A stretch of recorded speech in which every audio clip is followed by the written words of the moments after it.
So one of you guys asked a question on scope mounts, and I thought I would bring it up. Picatinny rails from the Picatinny Arsenal, one of the very few good things to come out of New Jersey, as far as technology goes that I can think of. But the Picatinny rail was kind of revolutionary for the AR-15 and that kind of rifle, because before then you had the really high, iron sights that were fixed, and if you wanted to mount an optic on an AR-15, you had to do like a gooseneck, and they work, but they're not great. Not a great solution, not a great mounting platform. The top rail, which Picatinny rail is very similar to a Weaver rail or a Weaver cross slot base, which have been around a long time. But the Picatinny Arsenal, that became a standard for the military, and that was really good for the AR-15 type platform, so you could mount optics on it. And you didn't know what you were going to mount on there, right? The quad rail came with the Picatinny rail, because especially early on in the GWAT, like when the GWAT started, I went with an M16A2 with iron sights and like some giant bolt-on apparatus for PEC-2s. If you don't know what you're going to do with a rifle in the next 20 years, because that's like the service life for a lot of the military rifles, 20 to 50 years, right? You don't know what technology is going to be. You don't know what you're going to mount on there. So those tactical cheese graters, right? The quad rails, the Picatinny rail on top. Yeah, you could mount a ton of different stuff on there, different missions, different whatever, and that gives you a lot of flexibility. That's great. What about on a bolt-action rifle? These have become kind of popular on bolt-action rifles. Why?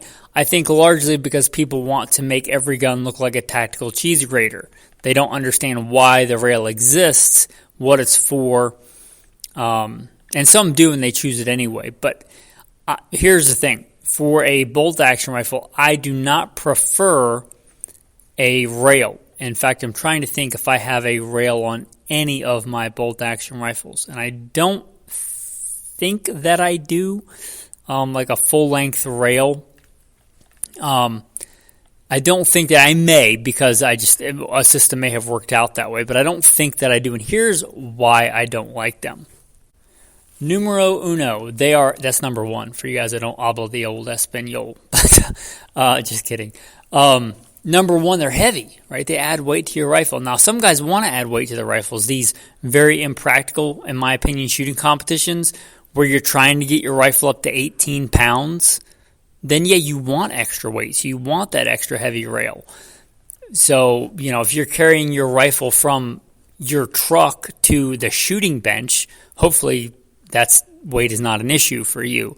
If you're hiking up alpine ridges above 10,000 feet, that weight makes a big difference. And why are you going to have weight that doesn't do anything on your rifle if you don't have to? So the weight is one reason I don't like it. The number two reason is it covers the ejection port of a bolt-action rifle usually.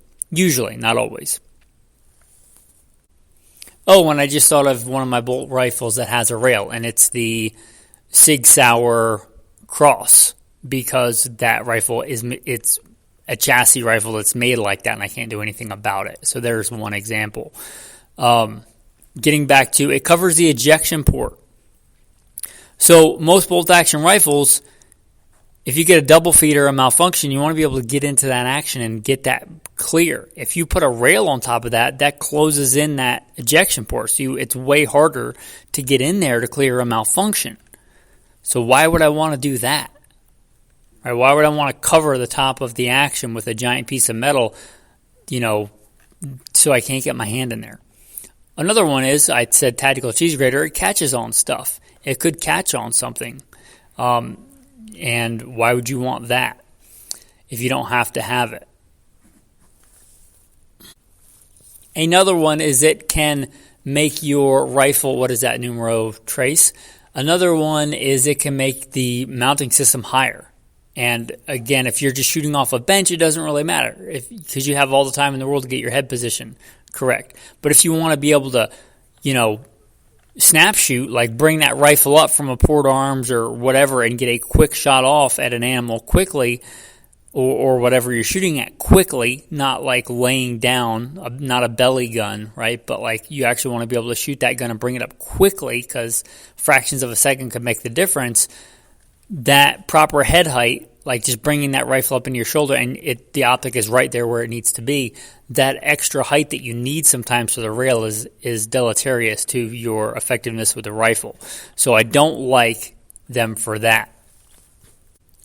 And perhaps the number one important reason, but the numero quattro, right, for why I don't like the rails generally on a bolt gun is they're more complicated. They're more complicated than they need to be. Again, it was kind of necessary for them on an AR. But on a bolt rifle, for a long, long time, we've had drilled and tapped receivers, right? So if I use a rail, then I have to mount the rail to the action of the gun with a bunch of screws.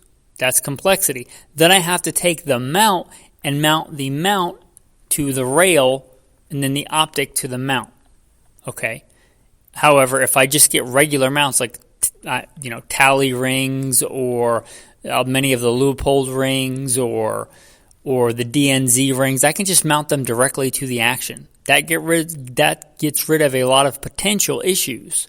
Now it's if you Loctite it correctly and torque it correctly, it's probably not going to give you an issue, but why introduce the added complexity? Why make something more complex than it needs to be? If I can just mount the mounts directly to the receiver and put the scope on them, why wouldn't I do that? Why would I add something that I have to bolt onto that I don't need? That's the main reason. Added complexity. That gives the potential for something to go wrong with it. Why would I do that? So those are my thoughts on the mounting system there. And you also get the benefit of the lighter weight of not having it hang up on stuff of those type of things. Now another thing about the pick rail is it's semi-flexible. So you may choose on a bolt rifle to mount a pick rail if for some reason the optic you are mounting, and the receiver length or whatever doesn't fit properly and doesn't give you the eye relief that you want. The fact that you can move that, the fact that a pick rail will generally have slots on it that let you have a little more flexibility, you may decide that you need to go with a pick rail. Example, I've just recently bought a used Savage and it had a pick rail on it. Somebody that had it mounted a pick rail on there. I took it off. And I went to mount the tally rings and the scope. Now, the scope that I had touched those rings just ever so slightly. I could have, and I had rings that mount on a pick rail. I could have just put the pick rail back on it and put all that extra weight and complexity. But instead, I just took a file and I filed off, probably a 1/16 of an inch on the front and back of those mounts, as far like in a part that wasn't important to the mount itself. It was just a block on the front and the back. I just took a file and a Dremel in a few minutes, and I just fixed that, and now I have the simpler system. But many people won't do that or don't know how to do that or whatever. In that case, I would have had to, if I didn't want it to touch the scope and maybe affect the rifle and the accuracy, I would have had to go in with a pick rail mount. That's one example. Maybe the optic that you're mounting won't work well with traditional mounts. That's possible. So that's an example of when you might want a pick rail on a bolt gun. However, I would tend towards, unless you just want your gun to look like some tactical cheesy grater for, the likes on Instagram, I would tend to lean you towards, if it's for a practical bolt rifle, a simpler, lighter, more elegant solution, which is just mounting the scope rings directly to the receiver if you can. One other thing that I'll briefly mention is some new rifles have the pick rail machined directly into the receiver. I think that's an elegant solution.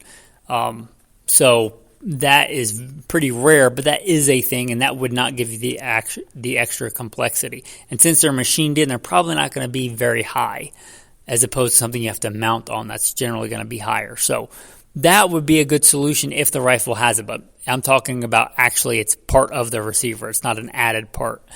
If it's just drilled and tapped, then you have to add that part. So that's another potential that you could run into. That would be a good solution. I've never actually had a rifle like that, but I tend towards the simpler mounts. Example, I just was blessed to get a very expensive, very nice high-end rifle, a Weatherby, and it came with a very, very nice pick rail on top. I took it off, and I bought loophole backcountry mounts that mount directly to the receiver. Why? All the reasons I stated. Simpler, lighter, lower. Why would I want the extra weight and the extra complexity and all those things? So anyway, with that, that's some thoughts on mounting on bolt-action rifles. I was originally just going to do this as a special episode to the patrons. Patrons get a lot of special Patreon-only episodes that just go there. But I think there was enough here to talk about that I might just make it a short episode. And on that note, there's a lot of stuff like this that you're just not going to get if you're not a patron. So consider becoming one, guys. Please consider becoming a patron. Help me help you, right? Was just this little bit of content worth $5 a month? I think that's the lowest tier on Patreon. It used to be less, but they changed it, not me. But is it worth the cost of a fancy city cup of coffee a month? Is it worth a fraction of the cost of a box of ammo? Is just this episode, not to mention all the others you get during the month, is that knowledge worth it? Because there's knowledge just like this on Patreon that you're not going to get. And if you just want to listen to the podcast and passively consume and just do the bare minimum, that's fine, right? But if you want to actually step up and support somebody that's working to get you knowledge that could be helpful to you, consider becoming a patron, right? All the buzzwords, veteran-owned and operated, American-made, small business, dolphin-free, all the things. Right? So with that, if you enjoyed this and you want to support, consider becoming a patron. With that, your tactical tip of the day. I've hounded on blue Loctite. If you're mounting stuff, use blue Loctite and use a torque wrench. I've talked about that before. But you can have too much of a good thing, right? So when I took that rail off that Savage, there was like a dried pool of blue Loctite between the mount and the receiver. That's not good. Like that's not how Loctite works, right? It's not like JB Weld, right? So you just want a little bit on the threads to make sure that it doesn't come loose. So don't like squirt like you got a Super Soaker 5000 all your mounts and your optics and all those things with the blue Loctite. You just need a little bit. More is not always better. More is sometimes worse. So when you're putting your blue Loctite, blue, not red, on your threads, on your things that you're mounting, use a Q-tip or use something small. I wish they made those in a little teeny really fine, those little metal applicator bottles like the Lucas gun oil sometimes comes in. I wish that they made Loctite like that, but maybe it would actually seize up in the thing. That's why they don't. But if you can get like just a Q-tip or just put a dab of it on a piece of cardboard and put the screws in there so you just get a little bit on there, that's often the best remedy, not just like squirting it on there. And I'm guilty of it too. I did it in my earlier times too. I'm just like, oh, blue Loctite, just Loctite everything so much. But more is not always better when you're talking about optics mounting. That's one tactical tip of the day. I'm going to give you a bonus. Don't trust your eyes when it comes to leveling a scope and a rifle. A lot of times, a lot of people have a natural cant when they bring a rifle up. If it's for like an old lever action 30-30, you probably eyeball it close enough. If it's for anything you want a little bit more precise than that, spend the money on some small levels. And it doesn't have to be like a rifle thing. It can help, but find a flat spot on the rifle, and generally like the top of the scope, the cap, and just two small, very small levels, like very small, cheap levels that you can put on there and get them level. The other way to do that would just get one and then make a plumb line like you were doing if you were like framing a house and put the reticle on the plumb line. There's other ways to do it, but just two small, simple, cheap levels will get you a lot closer than just trying to eyeball it most of the time. So don't trust your eyes when it comes to that. With that, your tactical verse of the day. You shall not hate your brother in your heart. You shall surely rebuke your neighbor and not bear sin because of him. You shall not take vengeance nor bear any grudge against the children of your people, but you shall love your neighbor as yourself. With that, thanks for listening and have a blessed day.